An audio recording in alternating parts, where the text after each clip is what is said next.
जय श्री राम। बंधुओं, इस बार उत्सव के रूप में रामलीला होनी थी और जगह जगह श्री राम चंद्र जी के मंदिर का जो शिलान्यास प्रधानमंत्री जी ने किया है, उसकी खुशी में पूरे विश्व के सनातन धर्मी और प्रभु राम में विश्वास करने वाले लोग आह्लादित हैं। लेकिन उतनी खुशी तो लोग नहीं मना पा रहे हैं क्योंकि कोरोना ने हमको रोका है। नमो मंत्र फाउंडेशन ने एक अद्भुत काम किया है। उन्होंने कोरोना के दौरान भी डिजिटल रामलीला के द्वारा प्रभु राम की लीलाओं को घर घर पहुंचाने का एक बीड़ा उठाया है, जो बहुत सुंदर तरीके से उन्होंने रामलीला तैयार की है। उसको YouTube पर और अपने मोबाइल पर आप देख सकते हैं, जिससे कि जो क्रम चलता था हमेशा उस उत्सव को मनाने में हमारी कमी ना आए और रामलीलाओं का क्रम भी न टूटे। मित्रों, प्रभु राम तो एक आदर्श जीवन कैसे जिया जा सकता है उसके साक्षात उदाहरण है। पुरुषों में उत्तम पुरुषोत्तम उनको कहा गया है। उनके आचरण से अपने आप को हम कैसे एक सर्वोत्तम मनुष्य बना सकते हैं, जिस योनि में हैं इस योनि को किस तरह से हम अच्छी तरह से भोग करके अपने परलोक को कैसे सुधार सकते हैं, सारी चीज़ें इसमें लिखी हुई हैं। बाल्यावस्था की उनकी क्रीड़ाएं हैं और उसके बाद आप देखेंगे उन्होंने किस तरह से शिक्षा ग्रहण करी, गुरुजनों के प्रति कितना अथाह उनका स्नेह था और राक्षसों का किस तरह से उन्होंने वध किया, जो संतों को परेशान करते हैं, किस तरह से अडिग होके उनके नाश के लिए आगे आना चाहिए समाज में, हम इससे सीख लेते हैं। और फिर उसके बाद उनका वन गमन होता है, पिता की आज्ञा कैसी होती है और किस तरह से नारी को अपने पति के साथ एकाकार होके रहना चाहिए। पतिव्रता नारी के रूप में सीता माता जी के चरित्र को हम सब लोग देखते हैं। भाइयों के बीच में कैसा भ्रातृत्व है, लक्ष्मण जी स्वयं बन जाने को तैयार हो जाते हैं, सेवा भाव में हैं। भरत जी और शत्रुघ्न जी जब सुनते हैं कि भाई बन चले गए हैं तो वो बहुत ज़्यादा दुखी होते हैं और वापस लाने के लिए जाते हैं।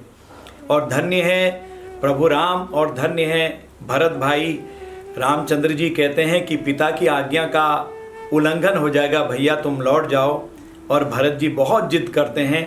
अंत में प्रभु राम की आज्ञा से वो लौटते तो हैं, परंतु राजगद्दी पर उनकी खड़ाओं को रख के राज करते हैं। कैसा युग होगा, ये विचारणीय प्रश्न है मित्रों। आज तो राजनीति में हम लोग तरह तरह के प्रपंचना करते हैं, एक दूसरे के ऊपर क्या नहीं होता है। आज की राजनीति का स्वरूप कितना खराब होते जा रहा है और भाईचारा कैसा बिगड़ गया है। आज आपने देखा है कुछ पंथों में तो अपने पिता भाई को शरेआम उनकी हत्याएं करा दी गई सत्ता के लिए, और यहाँ प्रभु सत्ता दे रहे हैं रामचंद्र जी और भरत जी फिर भी नहीं ले रहे हैं। उनकी खड़ाओं से राजकाज चलाते हैं और जमीन में सोते हैं, जमीन में रहते हैं। 14 वर्ष के बाद उनको सत्ता सौंपते हैं। कैसा युग होगा। और प्रभु जब जंगल में जाते हैं तो जंगल में उनकी दोस्ती प्रभु भगवान जी से, उनका वो तो भक्त थे ही उनके, उन्होंने उनको सुग्रीव जी से मिलाया। दोनों की एक समान मित्रता इसलिए हुई कि एक समान कंडीशन हो गई थी। वहाँ सीता माता की खोज करनी थी और वहाँ सुग्रीव जी की धर्मपत्नी, आपको सब पता ही है, उनको वापस दिलाना था। तो ये मित्रता बड़ी प्रगाढ़ हुई। फिर लंका दहन हुआ, लंका में हनुमान जी गए, कई राक्षसों का वध हुआ, ताड़िका का नाक का छेदन हुआ। ये भी दिखाया गया है कि अगर आप कहीं पर कोई गलत काम करते हैं तो उसका कैसा दुष्परिणाम होता है। नाक काटने का मतलब एक किस्म से बदनामी जैसी है। तो किस तरह से अगर कोई इस तरह के काम करेगा तो उसका अंत कैसे होगा। यहाँ से शुरुआत हुई और होते होते होते होते इसी के अंदर ये भी दिखाया गया है कि समुद्र जब देर से आता है, एकदम रास्ता नहीं देता है, तो कहा गया सठ सन विनय कुटिल सन प्रीति।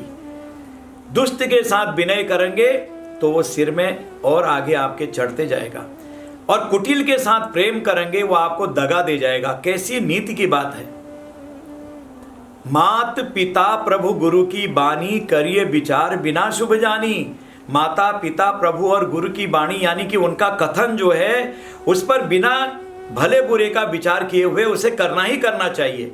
किसी के माता पिता अपने बच्चे का बुरा नहीं चाहते हैं, गुरु बुरा नहीं चाहते हैं, प्रभु बुरा नहीं चाहते हैं। ये कैसे कैसे उदाहरण इसके अंदर लिखे हुए हैं। जहां सुमति वहां संपत्ति नाना, जहां कुमति वहां विपत्ति निदाना। अगर आपको सुमति है, गरीब भी हैं, अगर आप प्रभु के कीर्तन कर रहे हैं, घर में गाय है तो दूध दुह रहे हैं, सुबह सुबह घर की जो हमारी लक्ष्मी हैं बहनें हमारी उठ के गाय के चरण छूती हैं और दूध दुह के जो भी घर में रूखा सूखा है खिलाती हैं। चाहे आप मजदूरी का काम करने जा रहे हों, पतिदेव मजदूरी करके आते हैं, शाम को फिर भगवत कृपा पूजन करते हैं, जानते कुछ नहीं है, बेटे से कहते बेटा पढ़ो, बेटा पढ़ो। दोनों अनपढ़ हैं, मजदूरी करके मेहनत करके परिवार को पालते हैं। लेकिन वही बेटा एक दिन आगे निकल आता है, कोई डॉक्टर, कोई इंजीनियर, कोई कुछ बन जाता है। ये सुमति हुई। और बड़े बड़े घरों के लोग शराब पीते हैं, दुष्कर्म करते हैं। अगर कोई बच्चा पढ़ रहा होता है तो रात में डिस्टर्ब करते हैं, घर में झगड़ा होता है और आपस में उलझनें होती हैं, पति पत्नी का एका नहीं होता है। तो ये क्या होता है, वो परिवार बिखर जाते हैं। ये कुमति हुई। कभी कभी अरबपति आदमी को खाक होते हुए आपने सुना होगा कि वो खत्म हो गया, और कभी गरीब से गरीब मजदूर और रिक्शा चलाने वाले के बेटे को आईएएस बन गया, आपने सुना होगा। ये भगवत कृपा है, प्रभु कृपा है, क्योंकि सुमति आई थी। इसीलिए कहा है जहां सुमति वहां संपत्ति नाना, जहां कुमति वहां विपत्ति निदाना। ये रामायण के अंदर लिखा हुआ है। क्या नहीं लिखा है रामायण में। अब देखिए पुल के बारे में कैसी बातें हुई। कह दिया कि रामेश्वरम में पुल किसने बनाया, रामचंद्र जी ने कहां पढ़ा, कौन इंजीनियर था। कैसी बात करते हैं लोग, कुतर्क करते हैं। जब नासा ने कहा कि यह पुल है तब लोगों की आंखें खुली। और रामायण के अंतर्गत लंका कांड में पहले या दूसरे दोहे के बाद आप आज ही देखें घर में जाके, उसमें लिखा है, मैं दूसरी लाइन पढ़ रहा हूं पहली छोड़ के, मम कृत सेतु जो दर्शन करही, बिन श्रम ही भवसागर तरही।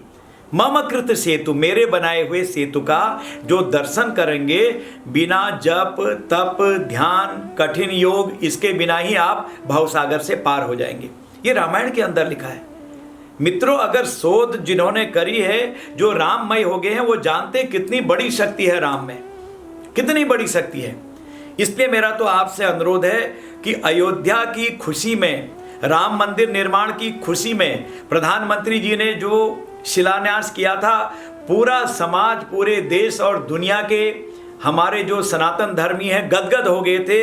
इस उत्सव के लिए हम आज सब मिलके डिजिटल रामलीला का आनंद लें और प्रभु राम की कृपा हम सब पर बनी रहे, ऐसा मैं प्रभु से प्रार्थना करता हूं। और उनके काम में गिलहरी की तरह से हम सहयोग करें, इसी अपेक्षा के साथ मैं आपको पुनः प्रणाम करता हूं। जय श्री राम।